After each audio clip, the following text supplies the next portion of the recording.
பங்கு வகிக்கும் நீர் மாசுபட்டுள்ளதை பற்றி பேச போகிறோம். நீங்களே சொல்லுங்க அண்ணே. அள்ளி குளத்திலே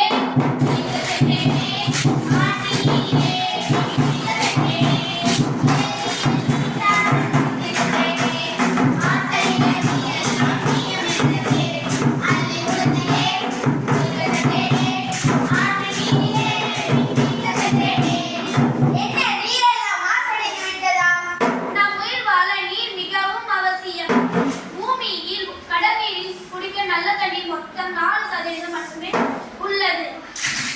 அப்படியா? ஆச்சரியமாக உள்ளது. மேலும் சொல்லுங்கள். இந்தியாவில் பருவமழை என்பது குறிப்பிட்ட மாதங்களில் மட்டும் பொழியும். அதனை நாம் சேமித்து வைத்து விவசாயத்துக்கு மட்டுமல்லாமல் பல்வேறு தேவைகளுக்கும் பயன்படுத்துகிறோம். அப்படியா? தண்ணீரை நாம் மாசுபடுத்தி வைத்திருக்கிறோம். ரசாயன கழிவுகள், சாக்கடை நீர் மற்றும் தொழிற்சாலை கழிவுகள் அனைத்தும் கடல், ஏரி மற்றும் ஆறு நீரோடு கலக்கின்றன. அது மட்டுமல்ல, அந்த தண்ணீர் குடிக்கிற நல்ல தண்ணீர்களும் கலந்து மாசுபடுத்துகின்றன. ஆகையால்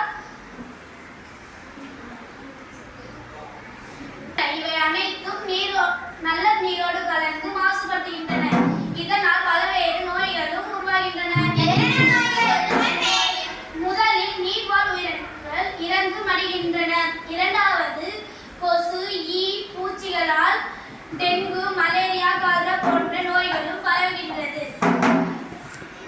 மாசடைந்த நீரை குடிப்பதால் மனிதர்கள் ஆயுசும் குறைகின்றன.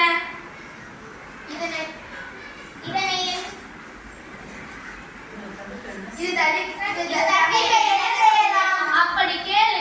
நாம் ஒவ்வொருவரும் யூகலிப்டஸ், நெல்லி மரம், பனை மரம், புங்கல் மரம் ஆகிய மரங்களை இடைவிடாமல் நடுவதே நல்லது. பூமியில் நெகிழிகளை போடாமல் மறுசுழற்சி செய்யலாம். நல்லாக சொன்னாய். தொழிற்சாலையில் இருந்து வெளியேறும் வெப்ப தண்ணீரை குளிர்ச்சி விட்டு சுத்தம் பண்ணலாம். இயற்கை உரங்களை அதிகமாக பயன்படுத்தலாம். குப்பைகளை பூமியில் கொட்டாமல் மறுசுழற்சி செய்வதால் நிலத்தடி நீர் மாசுபடாமல் தவிர்க்கலாம். ஆற்று மணலை திருடாமல் நாம தான் பாதுகாக்க வேண்டும். நிலங்களை தூது வர வேண்டும். இன்று முதல் உறுதியேற்போம். நீரை பாதுகாப்போம். குடிநீரை சிக்கனமாக பயன்படுத்துவோம். மழை நீரை சேமிப்போம். இன்று முதல் மரக்கன்றுகளை நடுவோம். என்று உறுதிமொழி எடுக்கிறோம்.